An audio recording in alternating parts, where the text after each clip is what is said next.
Okay, I'm rubbing this and I'm starting now.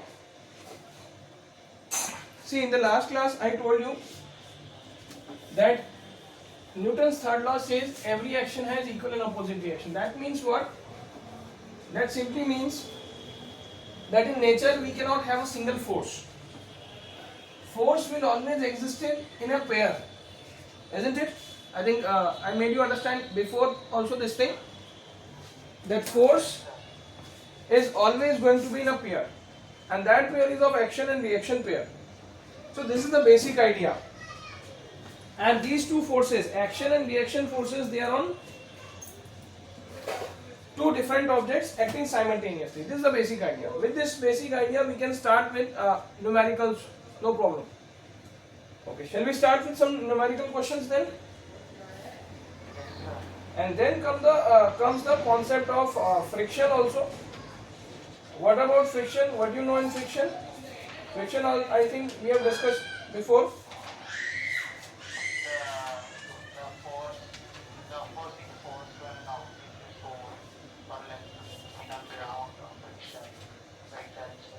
Okay. See, friction opposes the relative motion between two objects. Friction opposes.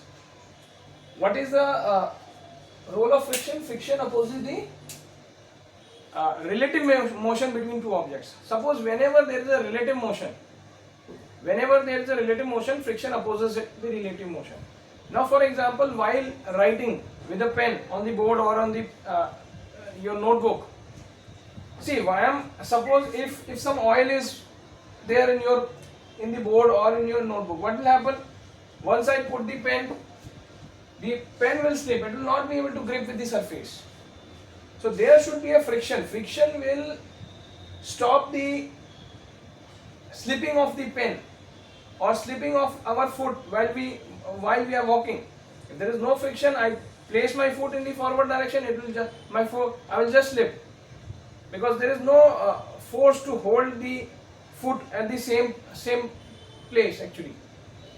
Okay, so friction opposes the relative motion between two objects. So when it opposes the relative motion between two objects, it sometimes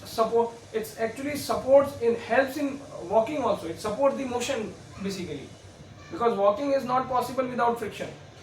Similarly, the movement of the vehicles, if the tire of the road is not able to grip the road, suppose the tire is not able to grip the road, that's why we have grooves on those tires. You have seen grooves on those tires, and moreover you have seen those players, they wear shoes with spikes. Why they wear shoes with spikes? Just to increase the friction, because they need a better grip on the surface. Otherwise, while playing, what will happen? They will slip instead of moving in a particular direction. They will fall down. So they need a better grip.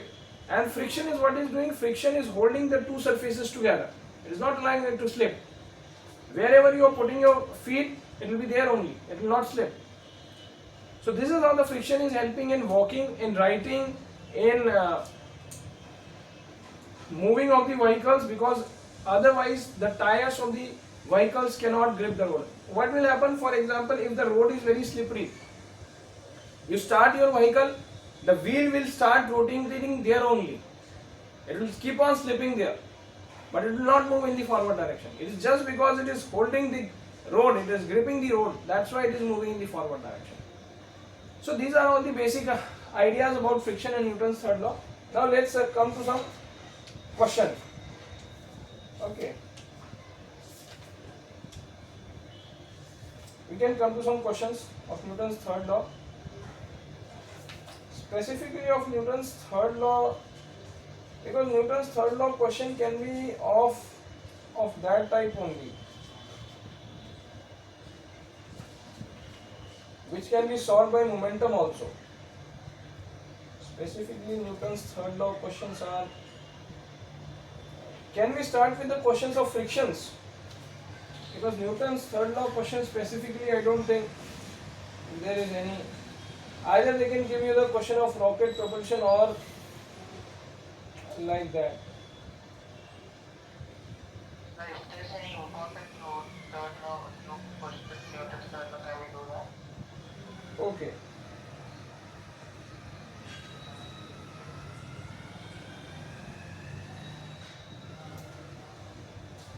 can do those questions actually with conservation of momentum only.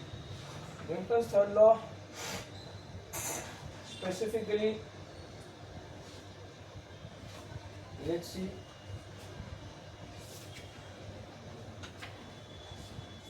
Constrained body, rocket propulsion, motion.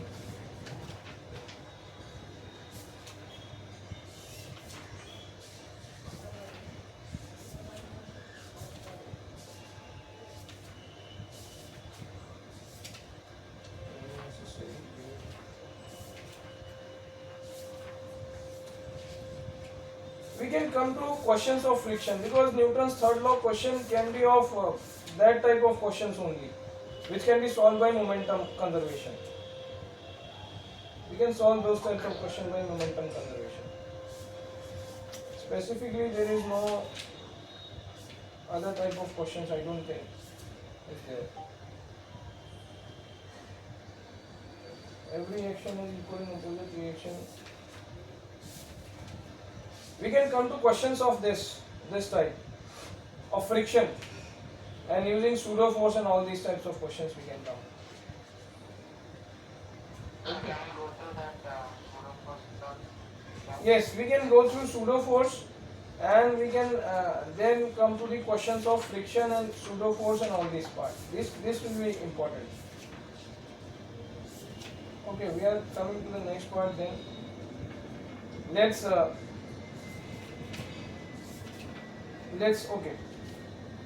Let's do a brief recapitulation of pseudo force, and then we will be doing questions of friction and pseudo force combined together. So if I talk about pseudo force, I have to explain you about the non-inertial frame. You know what is a non-inertial frame, what is an inertial frame and non-inertial frame? Suppose any object which is moving, any object which is accelerating, okay, any frame which is accelerating or rotating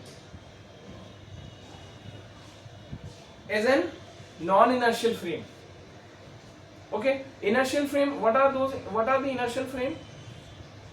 Any frame which is not accelerating, not rotating. Is it okay? Any frame which is not accelerating, not rotating. Suppose I am sitting in my home. My home is not rotating, not accelerating. Okay? Isn't it? So I can consider this as non-inertial frame. Although it's not true, but we can consider it. Although why it's not true? Because Earth is rotating and it is accelerating. Isn't it? Yes, sir. But what is happening? The forces are balanced. I mean, the net force and the net whatever the things are, they are balanced actually. Okay, that's why we are not feeling any force or nothing like that. So we can treat this Earth or whatever, wherever we are in our home, we can treat it as inertial frame, isn't it? So basically, an inertial frame is you can take an example. Suppose you are sitting in your car, and your car is not moving. So you can consider it as an inertial frame. Is it okay? It is neither accelerating nor rotating. Nothing it is happening. So you can consider your car as an inertial frame because it is neither accelerating nor rotating. So all the Newton's law of motion are valid in inertial frame. Okay?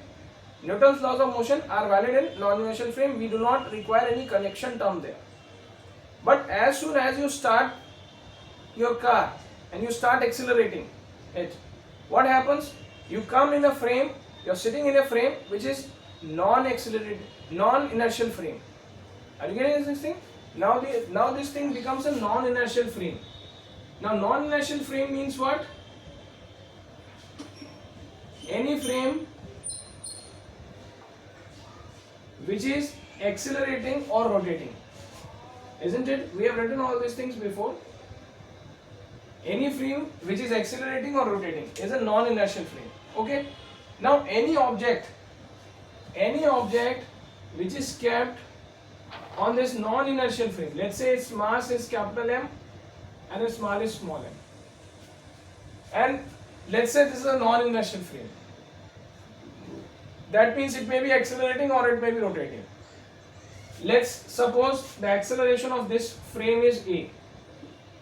Okay, the acceleration of this frame is A.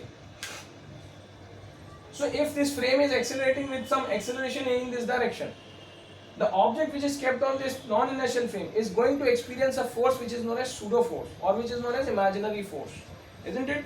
For example, we know when we sit in a car and the car suddenly starts accelerating, what happens? We fall in the backward direction, isn't it? We can explain the same thing by giving the example of inertia of rest, isn't it? We can give the example of inertia of rest and inertia of motion. You know this example, how we can explain it by inertia of rest and motion? Yes, sir. Because see, when the car was not moving, earlier when it was at rest, we were in the car, we were also at rest. Now car has got engine in it, so it will start accelerating, but we don't have any such mechanism in us. So what will happen? We will try to remain at the position of rest only because of inertia of rest. So what happens? We want to remain there only and car is accelerating in the forward direction, and because of this, what is happening? It appears that some force is acting on us in the backward direction, and it seems that we are falling in the backward direction. So now that imaginary force, that fictitious force which is assumed, because nobody is applying it, it is there only, it is appearing, so it is known as imaginary force, it is known as fictitious force because nobody is applying it. So the pseudo force which is going to be on this mass which is kept on a non-inertial frame, what should be the value of the pseudo force? There will be a pseudo force, imaginary force. Okay. So firstly, inertial frame is the frame in which Newton's law is not valid, right? No, in inertial frame Newton's laws are valid. In non-inertial frame Newton's law is not valid. That's why we are adding pseudo. Newton's laws are not valid. That's why we are using correction term. This is basically pseudo force is what? It's a correction term because Newton's laws are not valid. We have to add some correction terms. Pseudo force is a correction term, or we can say it's an imaginary force. Inertial frame will have some acceleration or rotation, right? No, inertial frame will neither have acceleration nor rotation. Inertial frame is a frame, I think I have made you write all these things. Inertial frame is a frame which is having no acceleration and Yes, sir, you're right. no rotation. Okay, neither accelerating nor rotation. Or inertial frame can be at rest or it can move with some uniform velocity. Are you getting this thing? Either it can be at rest or it can move with some uniform speed or uniform velocity. But it will not accelerate or it will not rotate. This is the condition. Now I have mentioned over here non-inertial frame, any frame which is accelerating or rotating. Now Newton's laws are not valid over here. You can write over here any frame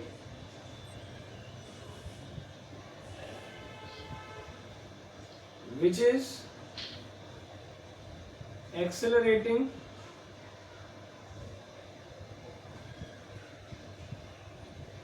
or rotating. Okay. So any frame which is accelerating or rotating is a non-inertial frame. Now an object which is kept on a non-inertial frame is going to experience a pseudo force which is an imaginary force, or we can explain it by the concept of inertia of motion or inertia of rest also. That also we can do. So now pseudo force is an imaginary force. I have already mentioned over here.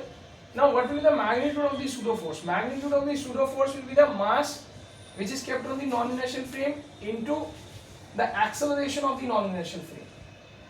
Okay. So I am writing over here. The magnitude of pseudo force is equal to the mass which is kept on the non-inertial frame into the acceleration of the non-inertial frame. And the direction of the pseudo force will be opposite to the direction of the acceleration of the non-inertial frame. Okay, these basic things are clear to you? just note them down, sir. Okay, note them down.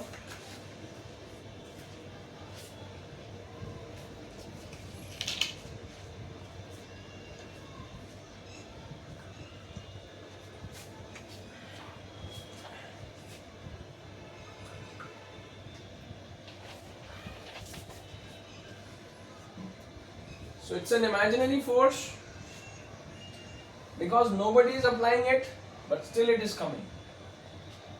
And now this is mass into acceleration. So non-inertial frame, Newton's laws are not valid. That's why we are. So pseudo force is an imaginary force, or we can say it's a correction term. Correction term that we are adding over here actually, or using over here. So with this basic concept, we'll try to understand, try to solve numerical problems now. Yes, sir. Yes, sir. Okay, and what about the friction force? What was the formula for the friction? You remember or you not? Don't you remember? Formula for friction. The formula for friction was, see, it was like this. If an object is kept over here, let's say its mass is small m, we know the gravitational force, which is mg, which is equal to the weight of the object, is always downward towards the center of earth, and this surface over which it is kept is going to apply a normal reaction on the other direction. So this is the normal reaction, and in case it is not moving, it is balanced. The normal reaction is equal to how much? Is equal to mg, isn't it? Now what about the friction? If I try to move this object in this direction with some force F, what will happen? Friction will come in the opposite direction, isn't it? If I try to move it in this direction, friction will come in this direction. If I try to move in this direction, friction will come in this direction. So this is the friction over here. And what is the value? What will be the value of the friction? Friction will be mu times normal reaction. Mu is the coefficient of friction, isn't it?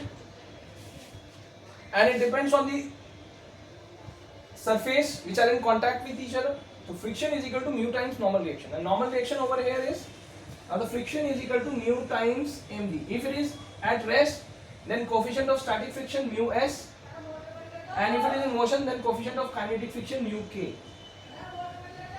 Okay, this is the formula for the friction.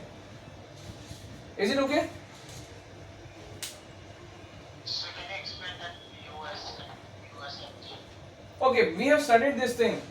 This is the coefficient of this we have studied before only. This is when I write mu s, this is coefficient of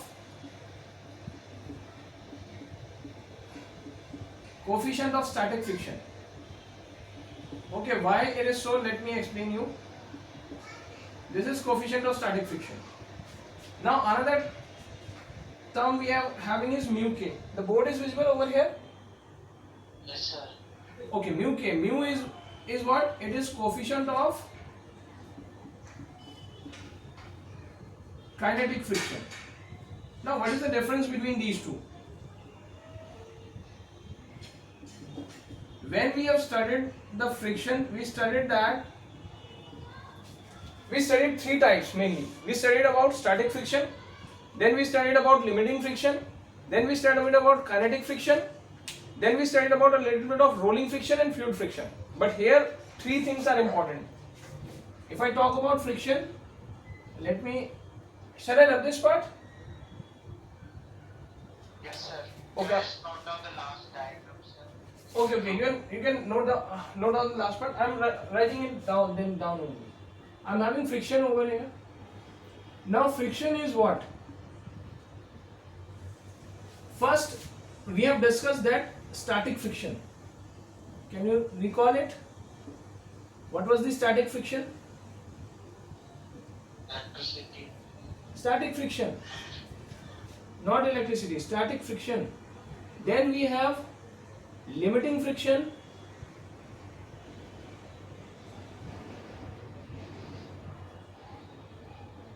and then we have kinetic friction. Okay, and then we have rolling friction also, then fluid friction also, that also we have. But right now I am concerned with these three. The first is the static friction. Static means whenever the object is at rest. Okay, you note it down. I will explain you then what is happening over here. Yes, sir. See why the friction is coming. You need to understand why friction is coming. Why it is coming? What is the cause of friction? Then only we can understand the static friction, limiting friction, and kinetic friction. So what is the cause of friction? So it's like to stop the object. See, whenever we see an object, suppose whenever we see any surface, I am having a surface like this.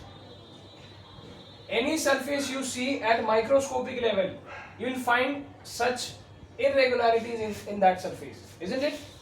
Any surface you look under a microscope, any surface you will find such irregularities, isn't it? Okay. Now I am having a surface. Let's say it is a smooth surface. Even if it is a smooth surface, you look under a microscope, you will find such irregularities in it. So one surface is having such irregularities. I bring another surface over it. Like for example, on this surface a block is kept like this. On the lower side of the block, it will also have irregularities like this, isn't it? Yes, sir. On the microscopic level, if you see, it will be like this. Now what happens when this block is trying to move on this surface? On the microscopic level, there are irregularities. Now these irregularities get interlocked, isn't it? Can you see? They will get interlocked with each other because these are interlockings, isn't it? Yes, sir. So they will get interlocked with each other. If I make a diagram more clear like this, see if I am having a like this, okay, on in between these blocks will get the interlocking like this. Okay, so because of these interlockings that is coming while an object is moving on the other, there is an opposing force which is coming, which is friction. Are you getting the idea, basic idea? Because of this interlocking, there is an opposing force which is coming, because this interlocking is creating what? It is creating a hindrance in the movement. That is what is creating. Because of the interlocking, there is a hindrance in the movement. That is the opposition in the movement. That's why the friction is coming. It's clear now? Now what happens? Yes, sir. While two objects are at rest, suppose one object is kept over here, it is at rest. When two objects are at rest, we are calling it as static friction. Now while two objects at rest, what is happening? The interlockings are very strong there. Okay, interlockings are very strong. Now once the object starts moving, what is happening? The interlockings are not getting enough time. These irregularities are not getting enough time to get interlocked. Are you getting this thing? Sir. See, while it is at rest, these irregularities are interlocked completely. They are interlocked and it is not moving. Now once this object starts sliding on the other object, what happens? These irregularities are not getting enough time to get interlocked. Are you getting the basic idea? So what is happening? While the object starts moving, we are calling it as kinetic friction. Now we are not calling it static friction. We are calling it kinetic friction. Why? The friction has changed its nature. And the static friction is always more than kinetic friction. And the kinetic friction is less than static friction. Why it is so? Just now I told you, while it has started moving, the irregularities are not getting enough time to get interlocked. So what is happening? The opposing force, the friction force, has reduced a little bit. That's why the kinetic friction is always less than static friction. And that's why we use a different coefficient of friction, which is known as coefficient of kinetic friction. Isn't it? It will be less than the coefficient of static friction. Is it okay? Yes, sir. So this is the friction is changing nature actually. Let me tell you more. Now the static friction is a self-adjusting force. It's a self-adjusting force. For example, this object is at rest and I am not applying any force on it. Now tell me what will be the value of the friction force. This object is at rest. 0. I am not applying any force, friction will also be 0. Suppose here is my force, the external force which I can apply on it. I increase my force to 10 Newton. Still it is at rest. I am applying a force of 10 Newton. Still it is at rest. Now tell me what will be the value of friction force. That's still 0.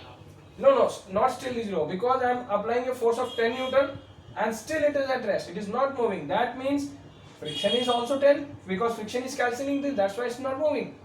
Otherwise there is some unbalanced. Otherwise there is some unbalanced force. No, it is going to accelerate it. If it is not moving, not accelerating, that means it is under the condition of balanced force. That means net force is 0. How this can happen? If I apply a force of 10 Newton over here, there must be a force of 10 Newton on the opposite direction. That means friction is providing 10 Newton, and that's why it is not moving. That's why it is not accelerating. Is it clear or not? See, now we will understand the condition of this limiting friction. Limiting friction is the maximum value of this static friction. It is the maximum value of, now how it is? If I just now told you that static friction is a self-adjusting force. If I apply a force of 10 Newton over here, the friction force will become 10 Newton. If I apply force 0, friction is 0.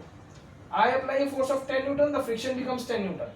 I apply a force of 20 Newton, friction becomes 20 Newton, because still it is not moving. I am considering it is not moving. It is not moving, then friction is becoming 20 Newton. I apply a force of 30 Newton, still it is not moving. If still it is not moving, friction is becoming 30 Newton. If I apply a force of 40 Newton, still it is not moving. Friction is become 40 Newton. I apply a force of 50 Newton, still it is not moving.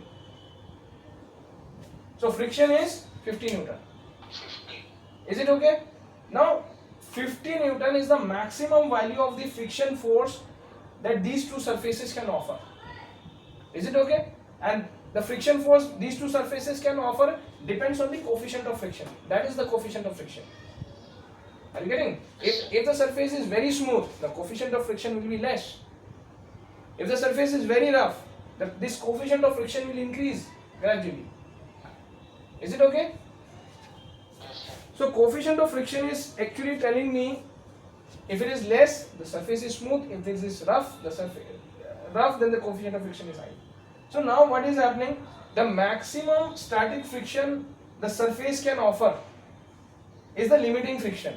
So limiting friction is the maximum value of static friction. Is it okay? Yes, sir. So this surface can apply a maximum of 50 Newton. So this is the value of limiting friction. Now what will happen if I apply a force of 60 Newton over here? Now what will be the value of friction?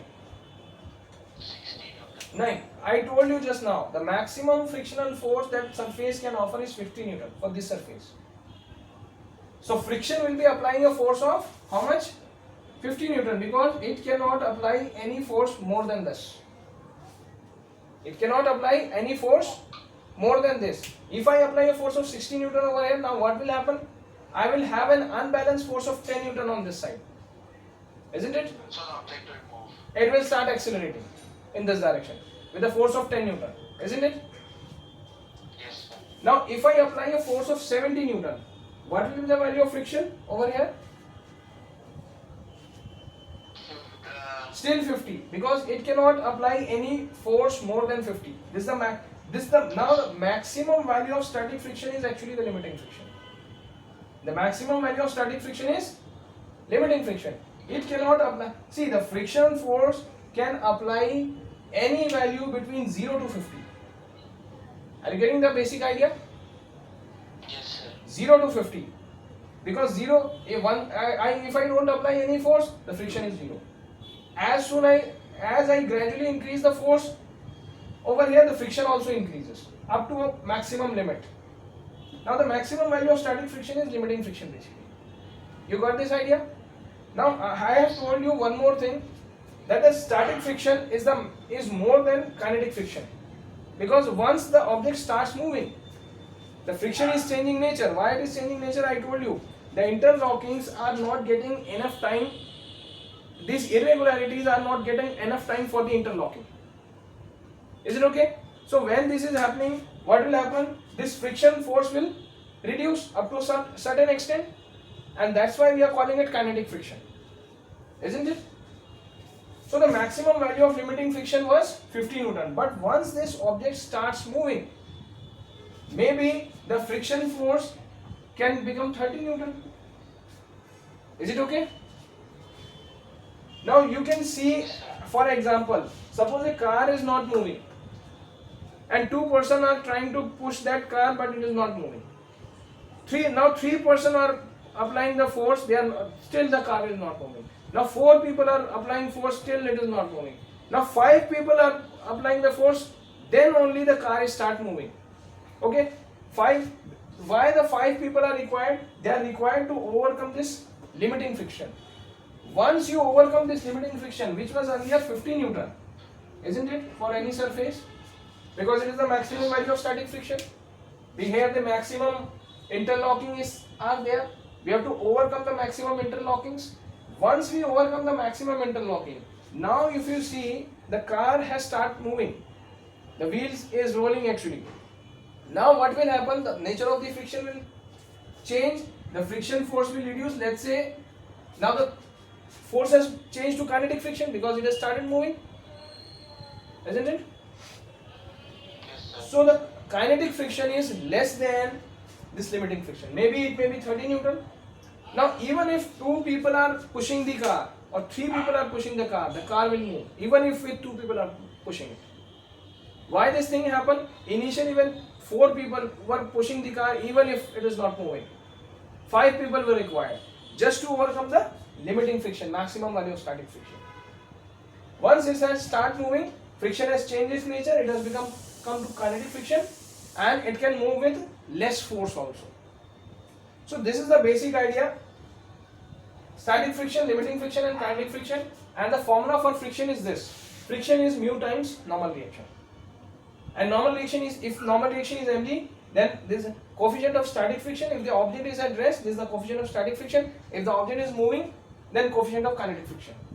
And why these coefficients are different, I told you, because friction is changing its nature.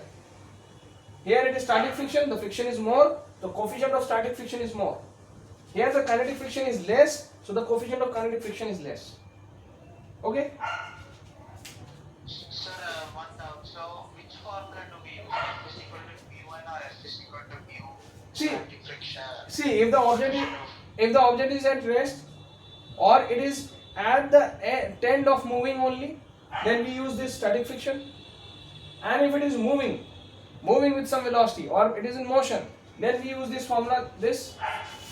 If it is in motion, then we use coefficient of kinetic friction, this, when the object is moving. When it is at rest, or it is tend to move, or it is about to move, or it is in an equilibrium position, some force is acting from this side and other force is acting from this side, it is in equilibrium situation. On those situations we use this static friction. Okay? And if the object is moving, properly it is moving, then we use this kinetic friction. And when it is at rest or tend to move, or it is in an equilibrium situation, we use this. Is it okay? Yes, sir. Yes, sir. Can I just note it all down, sir? Okay, you note it down. Then we'll be starting with the numerical questions. Any other doubt in this thing? No, sir. Okay.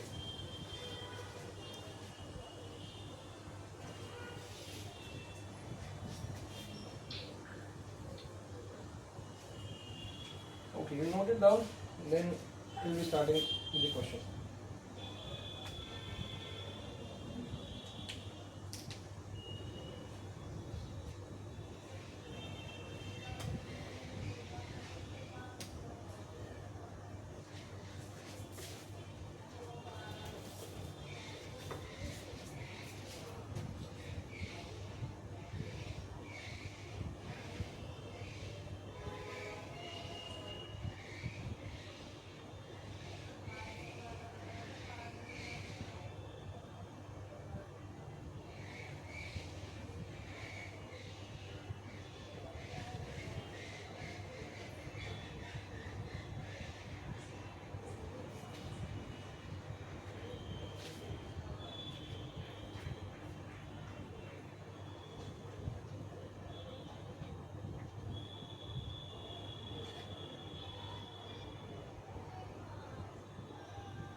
can we move now?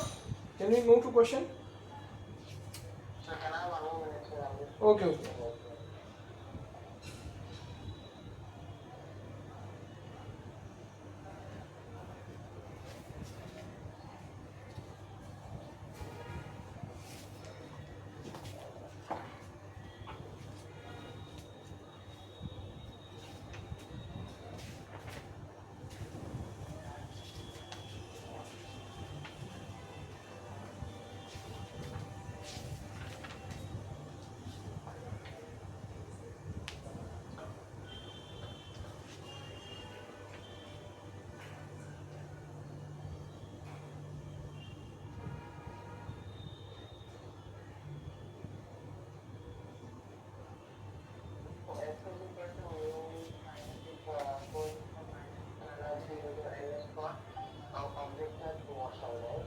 Yes, when the object is in motion, then we'll be using mu k times normal.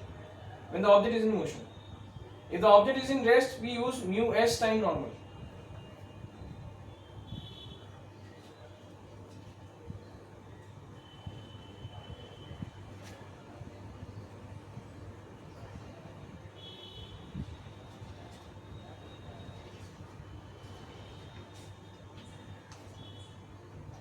Okay, let's do it now. Yes, I'm done. Okay, shall we move to the questions now?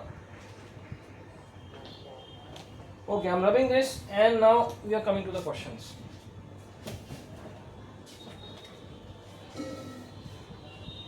And